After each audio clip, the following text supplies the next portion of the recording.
21শে জুলাই শহীদ পরিবার নিয়ে চর্চা তো হবেই। এখন শহীদ পরিবার তারা কাদের পক্ষে রয়েছে? অনেকগুলো বক্তব্য, পাল্টা বক্তব্য, পরস্পর বিরোধী বক্তব্য এসছে। যেরকম ঋতব্রতপন্থী তাদের তরফ থেকে দাবি করা হয়েছে অন্তত 5 থেকে 7 জন শহীদ পরিবার তারা এসছেন, আর উল্টো দিকে মমতা বন্দ্যোপাধ্যায়ের তরফ থেকে বলা হচ্ছে যে 13 জন শহীদ পরিবারই তাদের মঞ্চে ছিলেন এবং শহীদ পরিবারকে টাকার লোভ দেখানো হচ্ছে, এমন নানান বক্তব্য এসছে মমতা বন্দ্যোপাধ্যায়ের তরফে।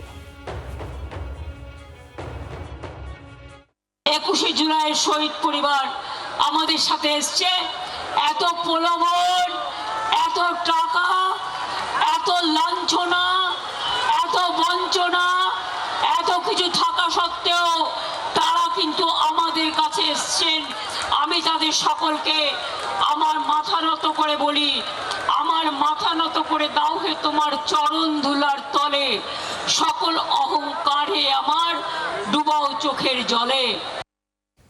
আর এই একই ইস্যুতে ঋতব্রত শিবির তারা কি বলছেন সেটাও শোনাই। দাদা, আজকে 13 জন শহীদ, এই 13 জন শহীদের মধ্যে কজন এসেছে আপনাদের এখানে?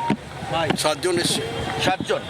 আচ্ছা, এটা বলছেন যে অনেক অভিযোগ করছেন টাকা দিয়ে নাকি শহীদ পরিবার কি বলছেন? কমিশনের রিপোর্ট এ নিয়ে কোনো মন্তব্য করুন। শহীদ পরিবারে কতজন এসেছিল আজকে? আজকে 7 জন এসছে। তারা বলছে, এক সেকেন্ড, তারা মমতা বন্দ্যোপাধ্যায় ওখান থেকে বলছেন যে টাকা দিয়ে এখানে শহীদ পরিবারের লোকজনকে নিয়ে আসে। কি বলবেন? টাকা তো মমতাজি কাছে কয়েক হাজার কোটি টাকা তো আপনারা শুনছেন। আমাদের তৃণমূলের ফান্ডে তো ওনার চপার কেনা হচ্ছে, হেলিকপ্টার কেনা হচ্ছে, আকাশে ওড়া হচ্ছে, কয়েক হাজার কোটি টাকা তো তৎক্ষণাৎ শুনছে। টাকা তো ওনার কাছে, আমরা টাকা পাবো কোথায়? আপনারা শহীদ পরিবারের লোকজনদের এখানে এনেছেন, এমনটাই অভিযোগ করছেন মমতা বন্দ্যোপাধ্যায়। আগে মমতা ব্যানার্জি জবাব দিক। চ্যাটার্জি কমিশনের যে রেকমেন্ডেশন, সেই রেকমেন্ডেশন অনুসারে শহীদ পরিবারদেরকে কেন সেই আর্থিক সহায়তা দেওয়া হলো না? মাননীয় মুখ্যমন্ত্রী শুভেন্দু অধিকারীকে কৃতজ্ঞতা জানাই যে তিনি এই রিপোর্ট পেশ করেছেন। এই রিপোর্ট মমতা বন্দ্যোপাধ্যায় যখন মুখ্যমন্ত্রী ছিলেন সেই কমিশন গঠন করে এই কমিশনের রিপোর্ট পাবলিক করা হয়নি, পেশ করা হয়নি। তিনি আজকে যেই অভিযোগ আনছেন ভিত্তিহীন অভিযোগ, এই কারণ তিনি শহীদ পরিবারের ওপরে দাঁড়িয়ে রাজনীতি করেছেন, কিন্তু শহীদ পরিবারকে তিনি সম্মান জানাননি, কোনোদিন তাদের দিকে ফিরে তাকাননি। হবে সেটা এত ভালো হবে যে ভাবাই যাবে না। তার কারণ আমি নিজেই ভাবতে পারিনি যে প্রথমবারই এতটা ভালো। ওখান থেকে বলছেন, মমতা বন্দ্যোপাধ্যায় বলছেন যে এখানে শহীদদের পরিবারকে টাকা দিয়ে নিয়ে আসা হয়েছে। মমতা বন্দ্যোপাধ্যায় ওখান থেকে বলছেন, কি বলবেন? কোন কোন শহীদ পরিবার উনি বলিয়ে দিন মাইক দিয়ে, তাদের আমরা জিজ্ঞেস করছি, তাদের একটা স্টেটমেন্ট করে দিচ্ছি। না, তিনি তো বলছেন আমরা শহীদদের পরিবারকে টাকা দিয়ে নিয়ে আসছি। তাহলে উনি তো টাকাগুলো নিজের পরিবারকে দিয়েছেন, তাহলে উনি তো সত্যি কথাই বলছেন, ওনাকে ধন্যবাদ দেওয়া উচিত।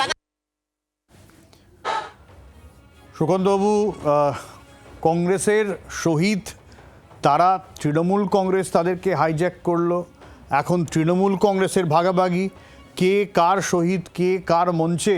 উল্টো দিকে বিজেপির তরফ থেকেও তো সমবেদনা জানানো হচ্ছে, ক্ষতিপূরণের কথা বলা হচ্ছে।